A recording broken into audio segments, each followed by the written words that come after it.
these motherfuckers think I'm playing. I take everything personal, feel me? Started keeping receipts back in 95. Every single slight got me wild and I ain't gon' lie.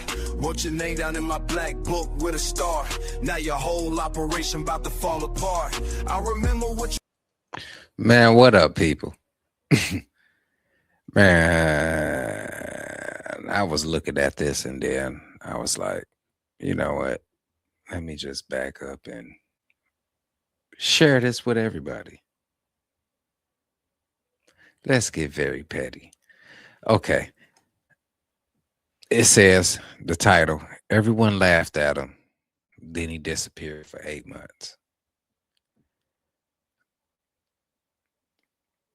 The title kind of like throws you off, but you will see why he disappeared for 8 months. So without further ado, I ain't going to talk your ear off because it's about like 32 minutes. So yeah, I'm gonna let this guy, whoever made this loom, please like, share, subscribe to their channel. Let's go ahead and get this out the way. I always like going through their info, you know what I'm saying, and scrolling down and giving them the full respect, you know what I'm saying? So that way, if you see them, they're on Instagram. There it go right there. What is it? Goldie AI me. Yeah. Go over there and follow them over on IG. But without further ado, let's check this shit out. Go ahead, blow that up. And then we're gonna go ahead and just yeah. At Mountain Park Concrete is quiet. It is always quiet on a Friday afternoon. A monitor on the desk shows a grid of camera feeds. The yard, the gates, the road out front. The guard has seen nothing unusual all shift. He has a coffee going cold on the desk beside him. Then one of the cameras moves. Not the camera, something on the camera. On the south feed, across the fence line, something is happening to the building next door. Dust. A wall collapsing inward. He leans closer to the screen. Something is coming through. He cannot make out what it is. It is large. It is dark. It is moving slowly and deliberately, and it has no windows. He watches it push through the fence like the fence is not there. He calls across the office. Hey, come look at this. A worker steps in. He looks at the monitor. He looks for a few seconds.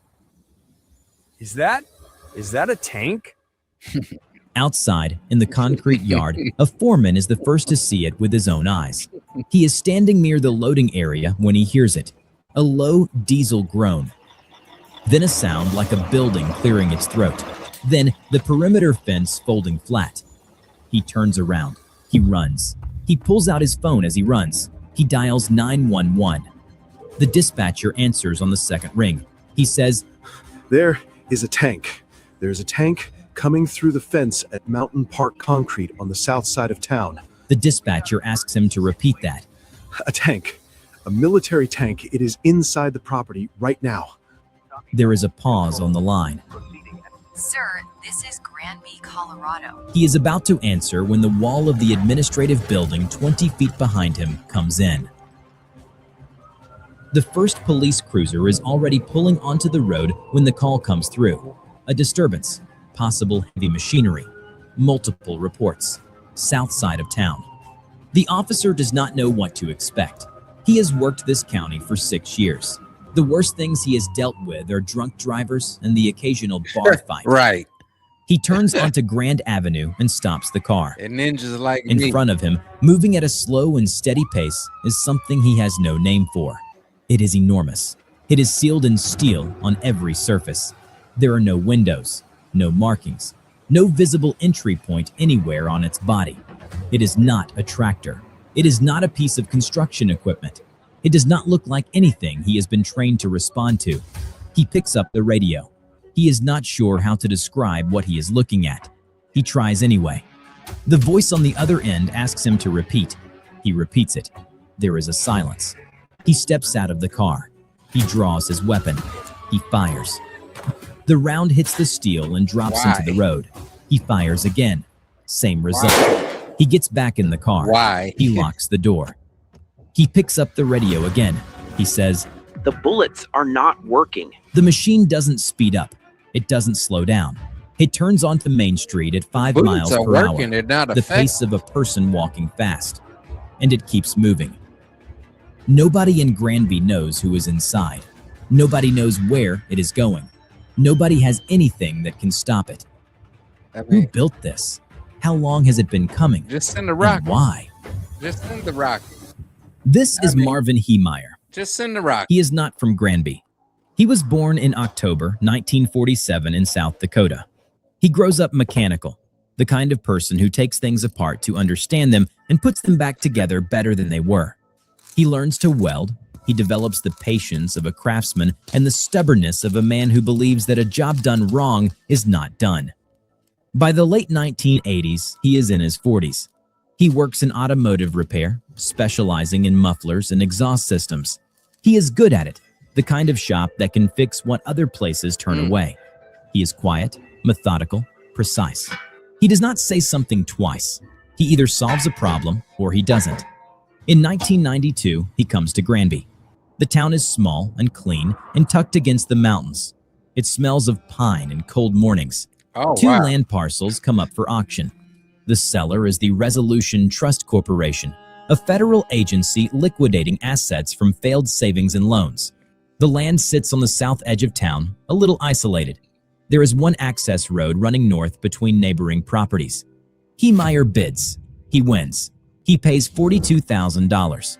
He builds Mountain View Muffler. The construction is solid. He wires it correctly. He files the right permits. Within a few years, Mountain View Muffler is a functioning small business in the Colorado mountains. Okay. The kind of place where the estimate is honest My and the boy bill getting to the matches. cake. For several years, everything is ordinary. Hey, get the money, bro. Then, the land next door changes hands, and nothing is ordinary again. Mm. The Dochev family owns Mountain Park Concrete. They are a local Dochev. institution. They know the mayor by first name. They know the zoning commissioner. They have been in Granby long enough to understand how the You know that shit kind of look like douche. I'm just saying. town works and who gets listened to when a decision needs making. One afternoon, there is a knock at the door of Mountain View Muffler. Two men, business shirts, clean hands, the easy confidence of people who are not used to being told no. The taller one speaks first. We're with Mountain Park Concrete. You know the family. We've got plans for the parcel next to yours. Good plans, the kind that are good for this whole end of town. We'd like to make this simple. He sets a number on the So basically, I'm sorry. I had to stop. So basically, these two dudes is possibly the kids of whoever owns the little concrete little joint. And they parents then gave them a job and was like, hey, can you go over there and just talk to this guy? And they probably told him to go over there respectful and all this other type stuff and give him an absorbent amount of money for the property. And they probably going over here to try to lowball him so they could go back and be like, ah, daddy, I got him. And you know the parent gonna be like, if you got it for that, then you know what I'm saying, we'll let it roll. You know what I'm saying? They ain't gonna own up to the noble shit. No, that never happens. I mean, me myself, I probably would be that type of parent. I want to know exactly how did you acquire this shit. You know what I'm saying? That's just me. counter. That's a fair price, more than fair. We've already spoken to the town. This is going to happen either way. We figured, why not make it work for you too? Sign today, you walk away set. We can have the paperwork Either done by way. Friday. Either way. Heemeyer looks at the number on the counter. He looks at them. I'm not interested in your offer. Please leave. He walks to the door and Kick opens rocks, it. bitch. The taller one glances at his partner. Mr. Highmeyer. Heemeyer holds the door. They leave. He closes it behind them. They come back. Different tone this time. Still polite. But underneath the politeness, something new has arrived. The plant is getting built. Oh, you that is pointing? not up for discussion. Are you The pointing? only nigga? question is whether you're smart about this Hold or up, not. hold up, The offer is hold still up. on You the pointing, nigga? Bro. Yeah, as soon as he pointed, yeah, get the fuck up out of here. Sorry, YouTube. I don't know if I'm past whatever time, whatever it is, or whatever the hell the bruise is here on YouTube, but yeah, he get the fuck up out of here. Pointing, bro. I'm one of them dudes that'll snatch your finger and quickly bend that bitch back. table. Let's go. For now. Heemeyer looks at them. I'm not petty for Private that. property. Get out. One of them pauses at the gate on the way out. You'll regret this. You're going to end up with nothing. A man who builds I'd have something threw with his a own rock at hands that does not nigga. sell it to I'd someone have who threw a tells him rock he at has that no nigga. choice. That is not a sale. That is a surrender. Heemeyer raises his price. If they want this land badly enough to threaten him over it, the land is worth more than he thought. Yeah. He Yeah. goes from $250,000 to $375,000. Yeah. They- Yesterday's price is not today's price. Shout out to Fat Joe with his capping ass and shit. Fat Joe know he be capping, boy. He know he be doing it, and I think he be doing it on purpose too. But I love Fat Joe, man. Shout out to Fat Joe and Jada Kiss and they podcast. Come back incredulous. He doesn't move. The number keeps climbing. Eventually, it approaches $1 million for land he paid $42,000 for. They stop coming to the door. They make a different kind of call instead. One morning, Heemeyer finds a letter in his mailbox. different type City of of call. Granby letterhead. He reads it standing in the driveway in the thin mountain air. Bro. The zoning commission has approved the Mountain Park concrete expansion. Construction begins immediately. The access road along his northern property edge will be affected. He drives to City Hall. He waits in a plastic chair for 40 minutes. When the Wow. clerk finally comes to the counter, she does not look up from her papers. She tells him to file a variance request. Third Tuesday of the month is the commission meeting. He will have 3 minutes to address the board. He files the variance. He goes to the meeting. 9 people sit at a long table under fluorescent lights. He stands at the podium. A timer on the table. 3 minutes. He says, My access road has been effectively closed by the Mountain Park expansion. I have operated at this Park location for expansion. 9 years. My customers use that entrance. I am asking for a variance that protects a route I have used legally and continuously since 1992. the chairman watches him over his reading glasses. The commission appreciates your comments, Mr. Heemeyer. I have more to say. The timer sounds. Your time is up, sir. He shuffles his papers. He calls the next agenda item. 4 commissioners reach for their copies. 2 do not look up from the table. Not at him, not at each other. The way people don't look at things they've already decided. The vote is 4-2 against. Heemeyer sits in his truck in the parking lot afterward. He thinks about calling a real estate agent. He has a number in his head. He has been fighting for months. He could absorb the loss and walk away. He sits there for a while with his hands on the steering wheel. He starts the truck. He drives back to the shop. Not yet. He picks up the Sky High News at the gas station on the way back. Page 3, an editorial. The Mountain Park expansion means jobs. It means growth. It means a future for a town that needs one. There is one man on the south side, unnamed but not unidentifiable, who is standing in the way, holding the whole thing up, refusing reasonable offers. A greedy man clinging to a piece of land while the rest of the town tries to move forward. Heemeyer folds the paper. He sets it on his workbench beside the variance denial. He is a patient man. He has not run out of options yet. He hires a lawyer. The lawyer files an appeal. The appeal is denied. He collects signatures from neighbors who oppose the expansion. Nobody at City Hall returns his calls. He files a lawsuit against the city of Granby. The judge dismisses it. And then the second letter arrives. He reads it standing at the workbench. This office has determined that the above-referenced commercial property is not in compliance with Granby Municipal Code, requiring all commercial properties within city limits to connect to the municipal sewer system. You are required to connect to the city sewer system within 90 days of the date of this notice. Failure to comply will result in fines and additional penalties. He calls the city. He explains that connecting to the sewer requires running a pipe across land now owned by Mountain Park Concrete. He explains the Dochevs have refused him an easement. He explains this is not a choice he is making. It is a physical impossibility. The voice on the phone says that is not the city's concern. He asks to speak to a supervisor. Same answer. He calls the Dochev office. He asks for the easement directly. They do not call back. He tries to solve it on his own.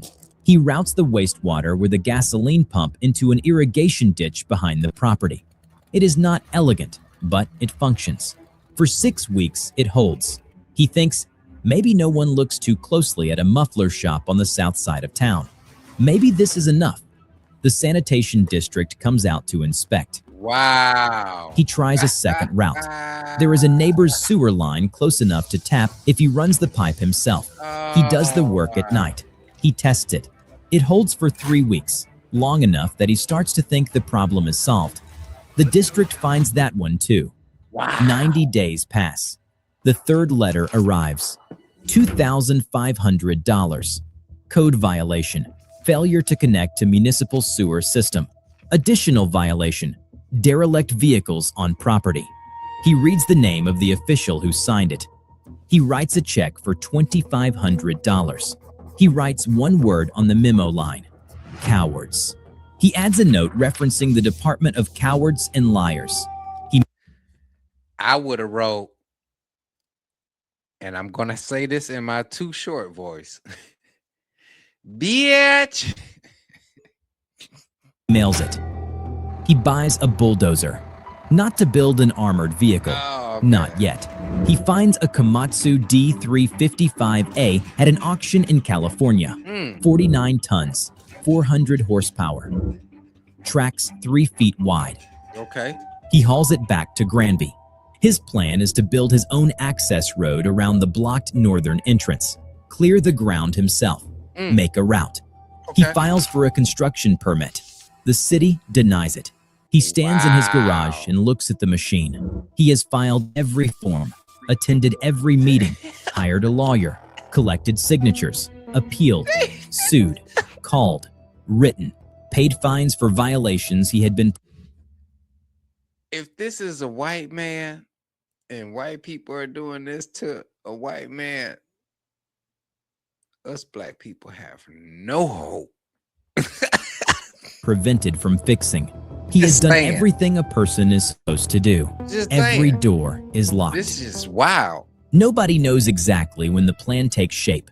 There is no record, so we know no conversation, no document. What investigators find later is only the result.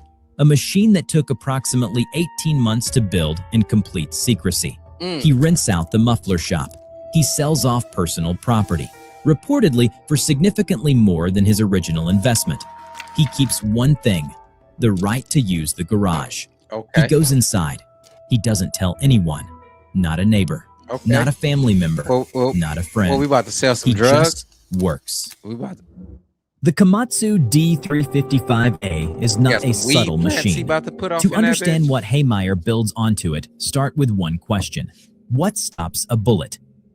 Standard steel stops some bullets at some distances. High-velocity rifle rounds will penetrate quarter-inch plate at close range. The weapons a police department can deploy in a mountain town, those weapons defeat normal construction equipment without difficulty. Haymeyer does not use standard plate. He builds composite armor. The outer shell is steel, welded around the bulldozer's cab and engine compartment. Between the inner and outer shells, he pours concrete, reinforced in sections with metal rebar. The concrete does not stop the bullet. It absorbs its energy. A round that punches through the outer steel layer hits concrete and loses velocity before reaching the inner steel. The result is a sandwich that no standard police weapon can penetrate.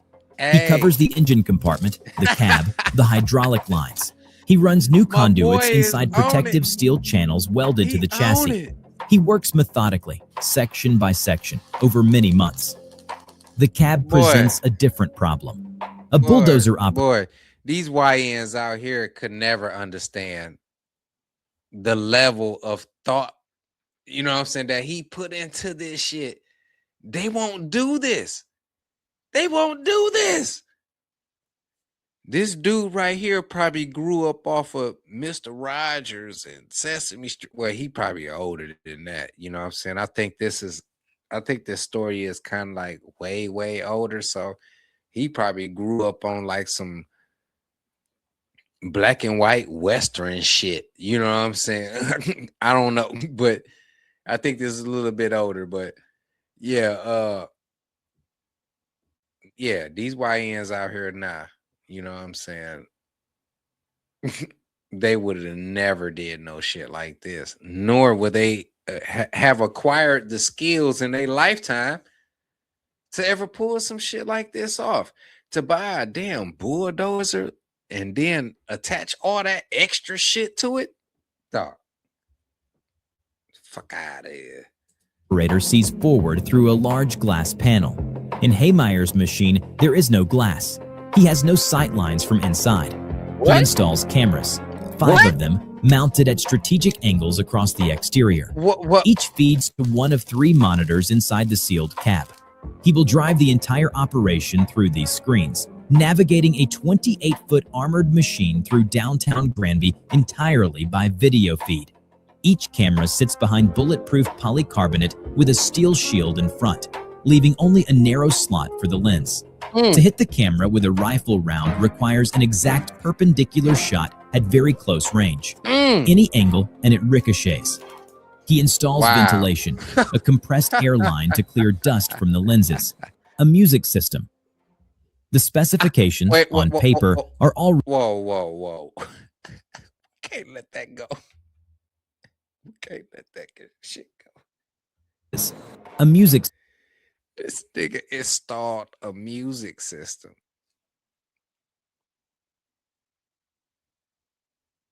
A music. Hold up. Let me bring myself up because this is some crazy shit, bro. A music system.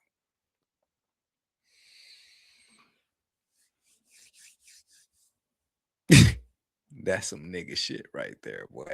I'm telling you. This nigga installed a music fucking system in a death machine.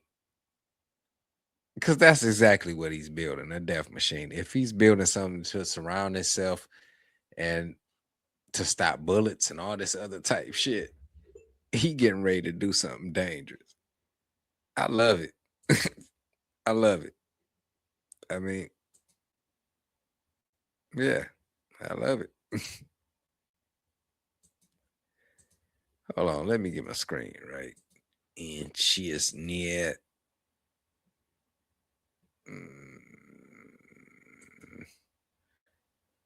One second. Nope. That ain't it. Yeah, that'll work. Let's go. System. The specifications on paper are already extreme. Komatsu D355A, 410 horsepower at 2,000 revolutions per minute. Maximum speed 7.9 kilometers per hour. Length with blade 28 feet. Base weight 49 tons. He adds the armor. The composite shell adds 10 to 15 tons. The final machine weighs 60 tons. It is the heaviest vehicle any private citizen has ever built in the United States. He also builds weapons into it. He cuts firing embrasures into the hull, ports with sliding steel plates that allow him to project a rifle barrel through the armor and fire outward from complete cover. Yes, a Barrett M82 in the rear port, 50 caliber, anti-materiel.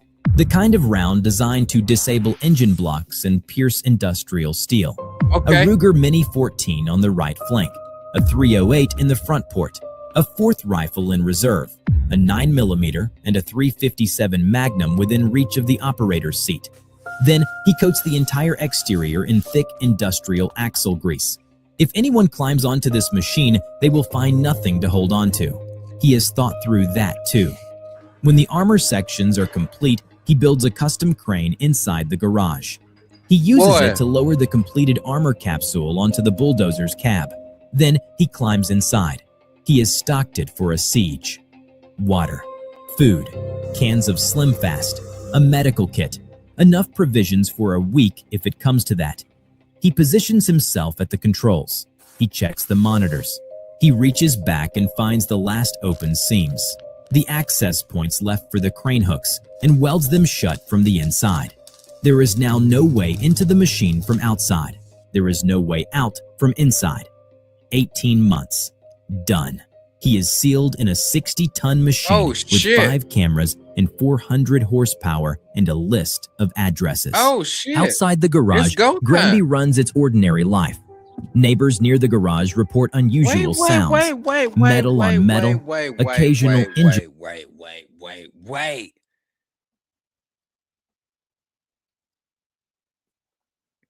It's no way in or out. Shit.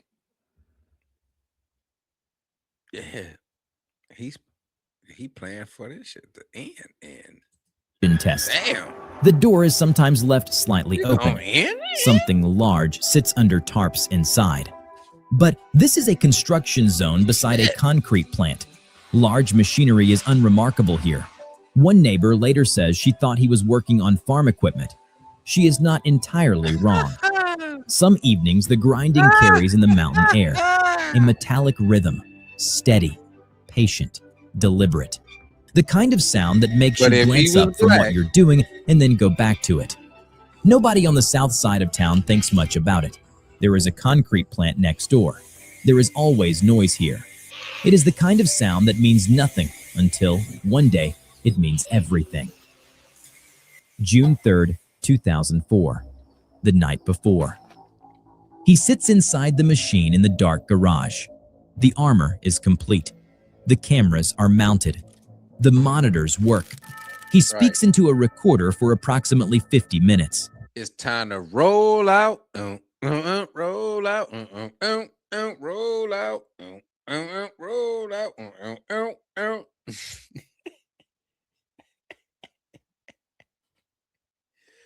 He in a tricked out bulldozer. Knocking doors back. He does not rant. He is deliberate and calm. He goes through the history in chronological order. The land purchase 1992. The negotiations. The zoning vote 2001. The access road. The sewer fine. The dismissed lawsuit. He names names. He cites dates. He sounds like a man giving a deposition, not a man losing control. He says, I was always willing to be reasonable until I had to be otherwise. He leaves the tapes on the workbench. He goes to sleep. Tomorrow is the last day he will need to be patient. June 4th, 2004, Friday afternoon. The air in Granby is warm and dry. The sky a deep blue above the tree line. Not a deep blue. School is out. The streets have the slow pulse of a summer afternoon. At approximately 2:55 p.m., inside his sealed garage on the south side of town, Marvin Heemeyer starts the engine. 400 horsepower vibrates through the steel. The ventilation fans run. The 3 monitors flicker on. Camera feeds showing the garage. The wall ahead. He pushes the blade forward. The wall of his own garage dissolves. The shop he built with his own hands 12 years ago.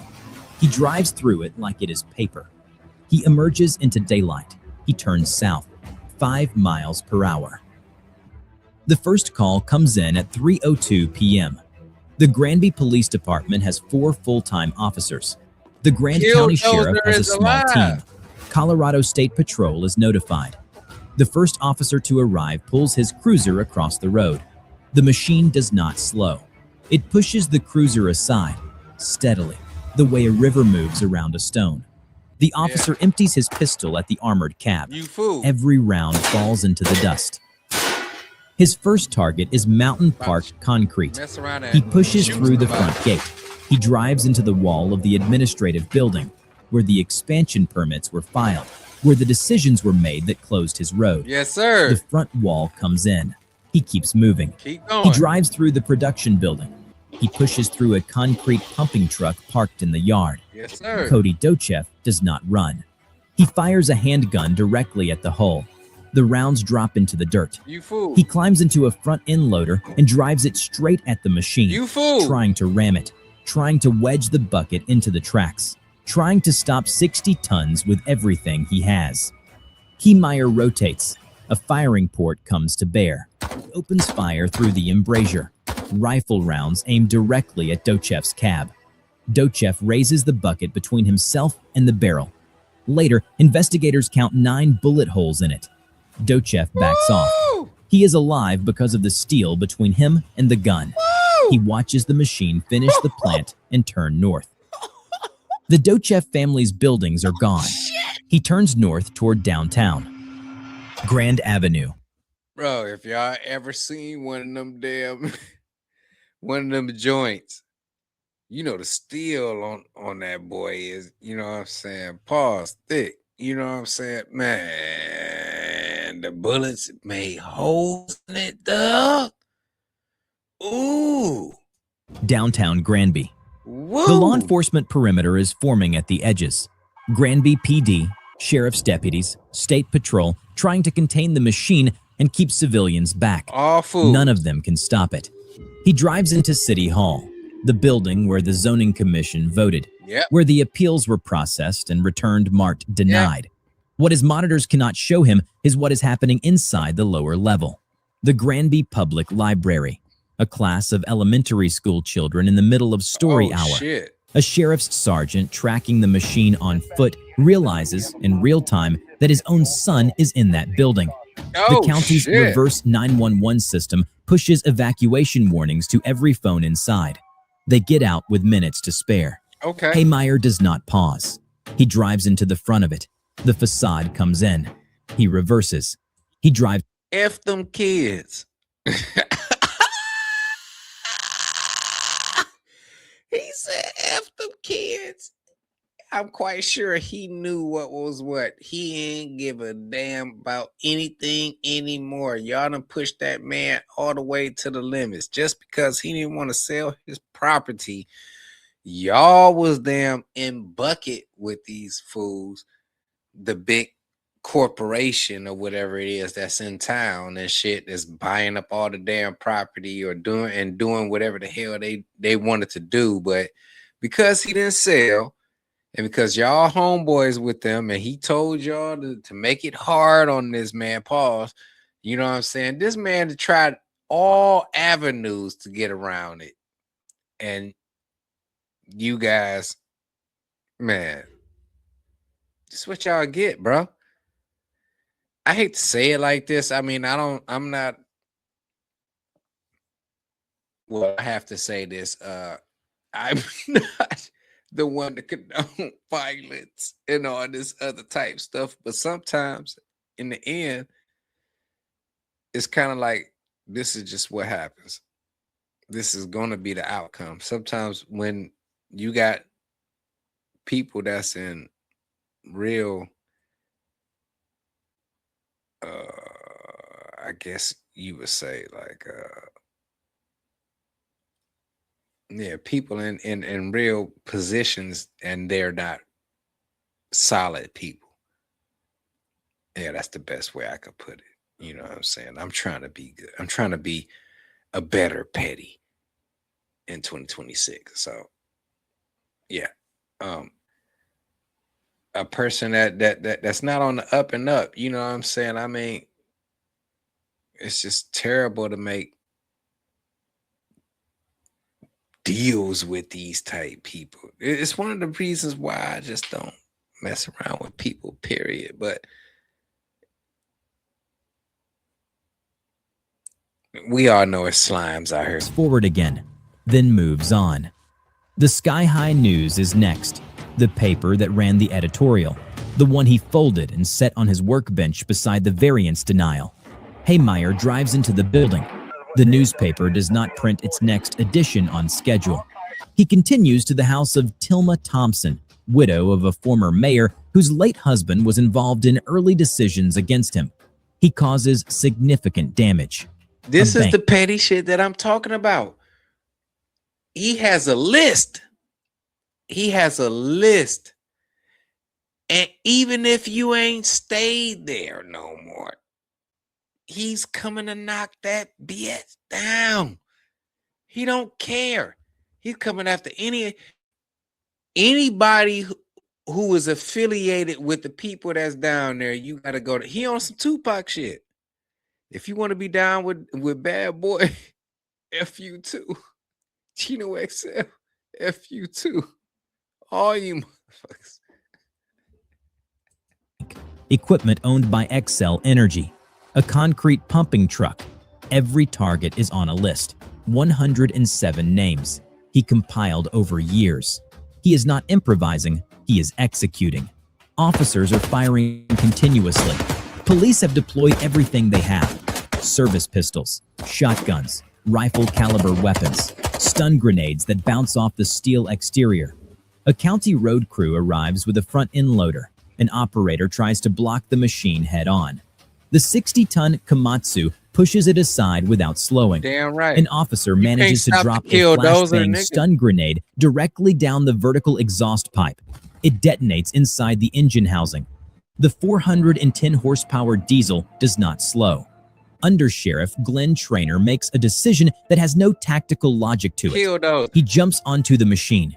He climbs onto the hull while it is moving, the surface grinding and vibrating, and fires 37 rounds from his service pistol into the armor seams. He finds no hatch, no latch, no access point. He finds axle grease coating every surface and nothing to hold. He rides the machine until falling masonry from a collapsing building forces him to jump clear. A SWAT sniper gets one round through a camera port.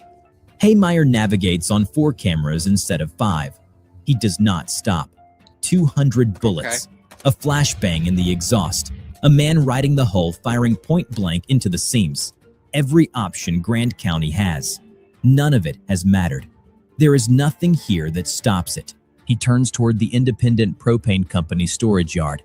30,000 gallons. Hey, I bet that white dude is probably telling his family members, his grandchildren to this day, Granddaddy, tell us about how you hopped on that big machine and you took it down. And you know he lying. Yeah, I hopped on there and just found a crack off up in there. And then I fired a couple rounds, and you know what I'm saying, and somehow, some way, it hit the person on the inside, which kind of like slowed them down for the other people to come in. And this is that and the third. Oh, Granddaddy, you're a hero. That nigga's a liar. Allen pressurized tanks, high voltage transformers next door. He fires the Barrett through the rear port. 15 rounds of 50 caliber anti-materiel fire aimed directly at the vessels. If one ruptures near the transformers, the resulting explosion will level everything within a half mile. A senior living center sits inside that radius. 12 officers are positioned inside it. The tanks hold. Well, the camera angles are wrong. The visibility is poor. He moves on. In the state capitol, Governor Bill Owens and his emergency directorate are discussing options that have never been used against an American citizen on American soil. An AH-64 Apache attack helicopter, a GM-114 Hellfire anti-tank missiles. The Colorado National Guard is on standby. The concern is the blast radius. A Hellfire in a commercial corridor could kill more people than the machine has. The conversation continues. Nigga, this is GTA status right here, nigga. What the hell? Nigga, Apache, nigga? With a missile? Fucking missile. You about to get hit with a missile. That's crazy. Crazy. The machine settles the question on its own. An hour and 15 minutes in, the machine turns toward the Gamble's hardware store on 5th Street. Casey Farrell owns it. Farrell was involved in some of the earlier property and access disputes on the south end of town. His name is on the list. The Gamble store is an ordinary commercial building, wood frame construction over a concrete foundation, the kind of building that exists in every small American town. What it has, that Haymeyer does not know, what is not in any public record he has accessed, is a partial basement. A small utility space built into the northwest corner of the foundation years ago, used for storage, forgotten in the municipal records. Haymeyer drives the left track through the floor. The left side of the machine drops. The concrete beneath the track is not solid. The basement cavity opens and the track falls through. He is not stuck, but he is compromised. He applies power. The right track grips solid ground. The left track churns in the hole. The machine moves in a slow arc, unable to straighten. In this position, the radiator takes damage. The temperature gauge on the monitor in front of him climbs. He has run the engine continuously for 90 minutes. The radiator is compromised. The coolant temperature rises past the operating range. The engine shuts down. The machine is silent. On the street outside, officers at the perimeter stop moving. They watch. Downtown Granby is completely still. The SWAT team begins closing the perimeter, slowly, carefully.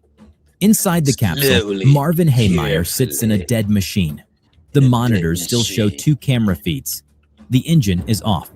He is sealed inside composite armor in a basement hole in a hardware store in a mountain town. He reaches for the .357 Magnum revolver beside him. He fires once. The teams on the perimeter hear the muffled shot inside the steel. They wait. The machine does not move. It takes more than...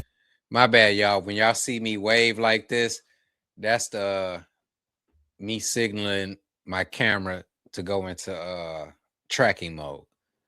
So when I lean like this and rock like that, you know what I mean? Yeah, that's what that was. 12 hours to cut through the armor. They bring acetylene torches. Cutting composite steel and concrete requires sustained, methodical work. They take turns. They make progress in inches. Yeah, you ain't seen no other podcaster with that type of camera work. So, yeah. No other person was killed in the 90-minute rampage. 13 buildings were destroyed or seriously damaged. Total property damage, $7 million.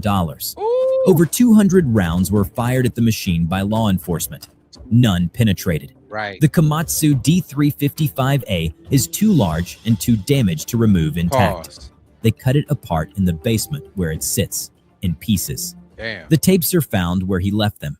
In the weeks after June 4th, investigators and journalists listened to 50 minutes of Haymeyer's voice. He is steady, methodical. The same voice a man uses when he has already made his peace with something. He just goes through it, in order, from the beginning. Yeah, 'cause that was some Local bullshit. reaction in Granby is complicated. The physical damage is severe. Several businesses do not reopen. The people who ran from those buildings, who watched walls come in, who hid behind cars while a machine that could not be stopped moved through their town, those people carry what they saw for a long time. But responses are not uniformly hostile toward Haymeyer. Some residents, speaking off the record, say they understood how a man could reach that point. They did not agree with what he did, but they understood how you end up there. None of the officials who made those decisions are charged. Every decision they made was individually within their authority. The system did not break any of its own rules. That is not an exoneration. That is the indictment. 72 hours, the story is everywhere. The photographs spread before anyone has agreed what to call it. The name arrives on its own. Haymeyer left the tapes because he wanted someone to know what had been done to him. He got the whole world. One line from those tapes has traveled further than any of the others. I was always willing to be reasonable until I had to be otherwise. Marvin Haymeyer had a deed, legal title, paid for in full, $42,000 and 12 years of work. In the United States of America, that is supposed to mean something. The question is not about him. It is about what a property right is worth when the family that wants your land knows the mayor by first name, and you don't. When the zoning board is not corrupt, exactly, just familiar. When every form is filed correctly and the outcome is still predetermined. Does an individual, one person, with a deed and a legal business and no political connections have real power over their own property when organized money decides otherwise? Not in theory, not on paper, in practice. In a small Colorado town on a Tuesday night, when 9 people sit down at a long table under fluorescent lights and already know how they are going to vote. The answer Granby gave in 2004 was 60 tons of steel and 90 minutes nobody could stop. The question is whether that answer has changed. Man, that shit was crazy. This is a micro. That shit right there was crazy. You guys give me 1 second to come back. Yeah, man. That shit was crazy. Like I said, I ain't gonna hold you guys no further.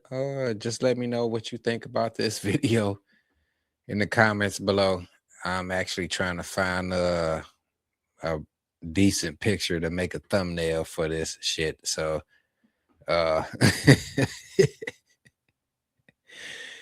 hopefully if you guys see this, you see it, you know what I'm saying, before the thumbnail get generated and shit like that. But man, that shit was crazy. They pushed that man all the way to the limits, and that's what he did. I mean, shit happens, you know what I'm saying? If white people was doing this to white people, like I said before, nigga, we got no chance. We just need to take what we can get and get sweeter off that, you know what I'm saying, and try to get slicker, you know what I'm saying, and you know what I'm saying, I mean, just hell, you know what I'm saying, but it is what it is, you know what I'm saying. Like I said, if he white, he couldn't even get around the damn, he couldn't cut no corners. You know what I'm saying? So that just let you know, if you black and you doing something, that just let you know that they pretty much letting you do it. Good night, everybody.